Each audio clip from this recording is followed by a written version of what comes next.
حضرت یوسف کا یہ واقعہ فرعونہ مصر کے زمانہ سے تعلق رکھتا ہے۔ یہ خاندان شاہی نسل کے اعتبار سے عمالقہ میں سے تھا۔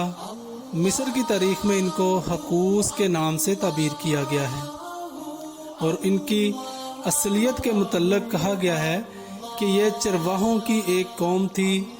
جدید تحقیقات سے پتہ چلتا ہے کہ یہ قوم عرب سے آئی تھی، اور دراصل یہ عرب عاربہ ہی کی ایک شاخ تھی۔ نیز قدیم قطبی اور عربی زبانوں کے باہمی مشابہت ان کے عرب ہونے کی مزید دلیل ہے۔ مصر کے مذہبی تخیل کی بنا پر ان کا لقب فارع یعنی فرعون تھا، اس لیے کہ مصری دیوتاؤں میں سے بڑا اور مقدس دیوتا آمن را یعنی سورج دیوتا تھا، اور بادشاہ وقت اس کا اوتار اور فارع یعنی فرعون کہلاتا تھا۔ یہی فارع عبرانی میں فارعن اور عربی میں فرعون کہلایا، اور اس زمانہ کے فرعون کا نام عرب مورخوں نے ریان بتایا ہے، اور مصری آثار میں آیونی کے نام سے موصوب ہے۔ بہرحال حضرت یوسف علیہ السلام ابھی زندان ہی میں تھے کہ وقت کے فرعون نے ایک خواب دیکھا کہ 7 موٹی گائیں اور 7 دبلی، اور دبلی گائیں موٹی گائے کو نکل گئیں، اور 7 سرسبز و شاداب بالیں اور 7 خشک بالوں نے سرسبز کو کھا لیا۔ بادشاہ صبح اٹھا تو پریشان خاطر تھا، اور اس عجیب و غریب خواب نے حیران کر دیا۔ فوراً دربار کے مشیروں سے اپنا خواب کہا اور خواب کی تعبیر چاہی۔ درباری بھی اس کو سن کر فکر و تردد میں پڑ گئے، اور جب حل نہ کر سکے تو اپنی درماندگی و بیچارگی کو چھپانے کے لیے کہنے لگے، بادشاہ یہ خواب نہیں ہے بلکہ پریشان خیالات ہیں جن کا کوئی خاص مطلب نہیں ہے۔ ہم سچے خواب کی تعبیر تو دے سکتے ہیں لیکن پریشان خیالات حل نہیں کر سکتے۔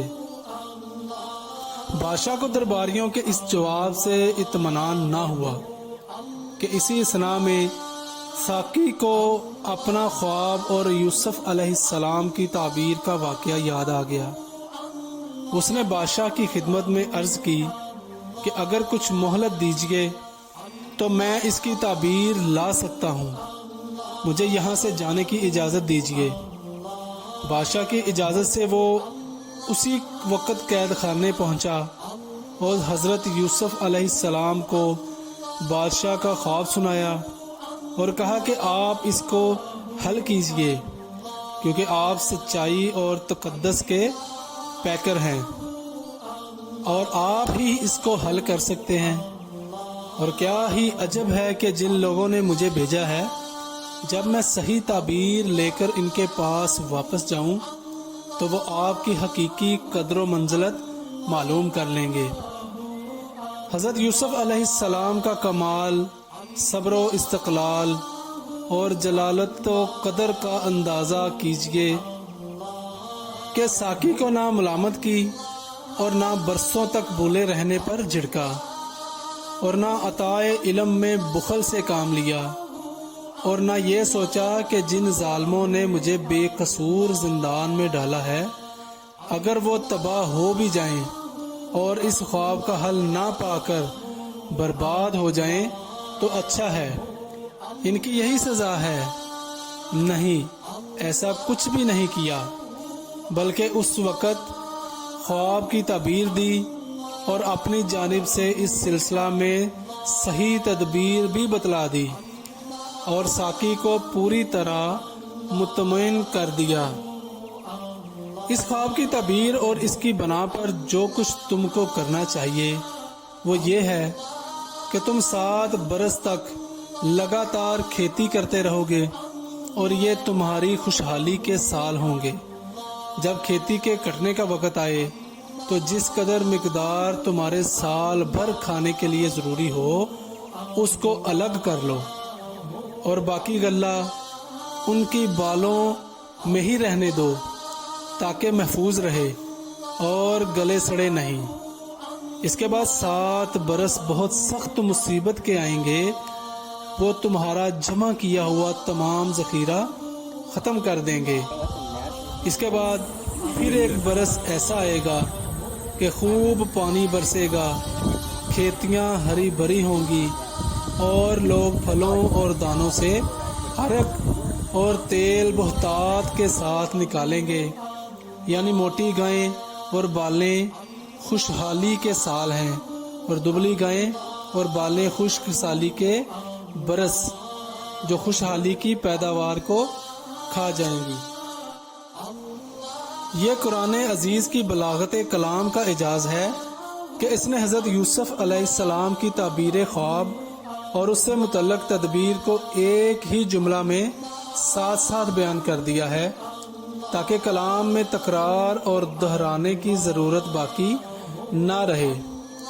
ساقی نے یہ سب معاملہ بادشاہ کے سامنے جا سنایا۔ بادشاہ نے ساقی کی زبان سے پہلے کچھ جملے یوسف علیہ السلام کی تعریف میں سنے تھے۔ تعبیر خواب کا معاملہ دیکھ کر ان کے علم و دانش اور جلالت قدر کا قائل ہو گیا اور نادیدہ مشتاق بن کر کہنے لگا کہ ایسے شخص کو میرے پاس لاؤ۔ جب بادشاہ کا پیغمبر یوسف علیہ السلام کے پاس پہنچا اور بادشاہ کے طلب و اشتیاق کا حال سنایا تو حضرت یوسف علیہ السلام نے قید خانے سے باہر آنے سے انکار کر دیا اور فرمایا کہ اس طرح تو میں جانے کو تیار نہیں ہوں، تم اپنے آقا کے پاس جاؤ اور اس سے کہو کہ وہ یہ تحقیق کرے کہ ان عورتوں کا معاملہ کیا تھا جنہوں نے اپنے ہاتھ کاٹ لیے تھے۔ پہلے یہ بات صاف ہو جائے کہ انہوں نے یہ کیسی کچھ مکاریاں کی تھیں، اور میرا پروردگار تو ان کی مکاریوں سے خوب واقف ہے۔ حضرت یوسف علیہ السلام بے قصور اور بے خطا برسوں سے قید خانہ میں بند تھے اور بلا وجہ ان کی زندانی بنایا ہوا تھا۔ جب کہ بادشاہ نے مہربان ہو کر رہائی کا مژدہ سنایا تو چاہیے تھا کہ وہ مسرت و خوشی کے ساتھ زندان سے باہر نکل آتے، مگر انہوں نے ایسا نہیں کیا اور گزشتہ معاملہ کی تحقیق کا مطالبہ شروع کر دیا۔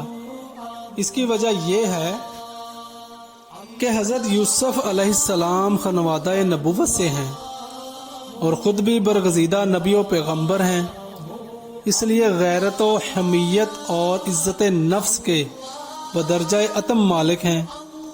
انہوں نے سوچا کہ اگر بادشاہ کی اس مہربانی پر میں رہا ہو گیا تو یہ بادشاہ کا رحم و کرم سمجھا جائے گا اور میرا بے قصور اور صاحب عصمت ہونا پردہ خفا میں رہ جائے گا۔ اس طرح صرف عزت نفس ہی کو ٹھیس نہیں لگے گی بلکہ دعوت و تبلیغ کے اس اہم مقصد کو بھی نقصان پہنچے گا جو میری زندگی کا نصب العین ہے۔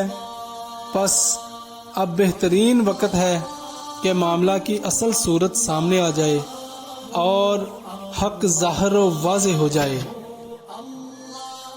اس جگہ یہ بات بھی قابل توجہ ہے کہ حضرت یوسف علیہ السلام کا معاملہ براہ راست عزیز کی بیوی کے ساتھ پیش آیا تھا، مگر حضرت یوسف علیہ السلام نے اس کا ذکر نہیں کیا بلکہ ان مصری عورتوں کا حوالہ دیا جنہوں نے اپنے ہاتھ کاٹ لیے تھے۔ حضرت یوسف علیہ السلام نے ایسا کیوں کیا؟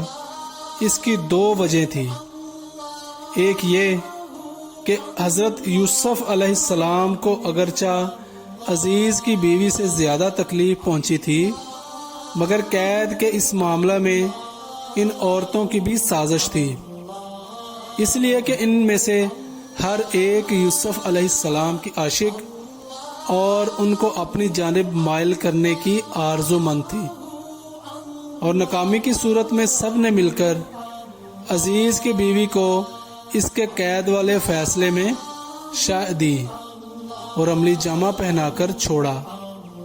یہی وجہ ہے کہ زندان کا معاملہ ان عورتوں کے قضیہ کے بعد پیش آیا۔ دوسری وجہ یہ ہے کہ حضرت یوسف علیہ السلام سمجھتے تھے کہ عزیز نے میرے ساتھ ممکن حسن سلوک برتا ہے، میری عزت اور میرا احترام کیا ہے، اس لیے موضوع نہیں کہ میں اس کی بیوی کا نام لے کر اس کی رسوائی کا باعث بنوں۔ بادشاہ نے جب یہ سنا تو ان عورتوں کو بلوایا اور ان سے کہا کہ صاف صاف اور صحیح صحیح بتاؤ کہ میں اس کے معاملے کی اصل حقیقت کیا ہے، جبکہ تم نے یوسف علیہ السلام پر ڈورے ڈالے تاکہ تم اس کو اپنی طرف مائل کر لو، اور وہ ایک زبان ہو کر بولی، حاشا للہ، ہم نے اس میں برائی کی کوئی بات نہیں پائی۔ مجمع میں عزیز کی بیوی بھی موجود تھی، اور اب وہ عشق و محبت کی بٹی میں خام نہ تھی، کندن تھی، اور ذلت و رسوائی کے خوف سے آگے نکل چکی تھی۔ اس نے جب یہ دیکھا کہ یوسف علیہ السلام کی خواہش ہے کہ حقیقت حال سامنے آ جائے، تو بے اختیار بول پڑی کہ جو حقیقت تھی اب وہ ظاہر ہو گئی۔ ہاں، وہ میں ہی تھی جس نے یوسف علیہ السلام پر ڈورے ڈالے کہ اپنا دل ہار بیٹھے۔ بلا شبہ وہ اپنے بیان میں بالکل سچا ہے۔ بہرحال وقت آ پہنچا کہ یوسف علیہ السلام کی عصمت و پاک بازی اور صداقت و طہارت کا معاملہ تہمت لگانے والوں کی زبان ہی سے واضح ہو جائے۔ چنانچہ واضح اور ظاہر ہو گیا، اور شاہی دربار میں مجرموں نے اعتراف جرم کر کے یہ بتا دیا کہ یوسف علیہ السلام کا دامن ہر قسم کی آلودگیوں سے پاک اور منزہ ہے۔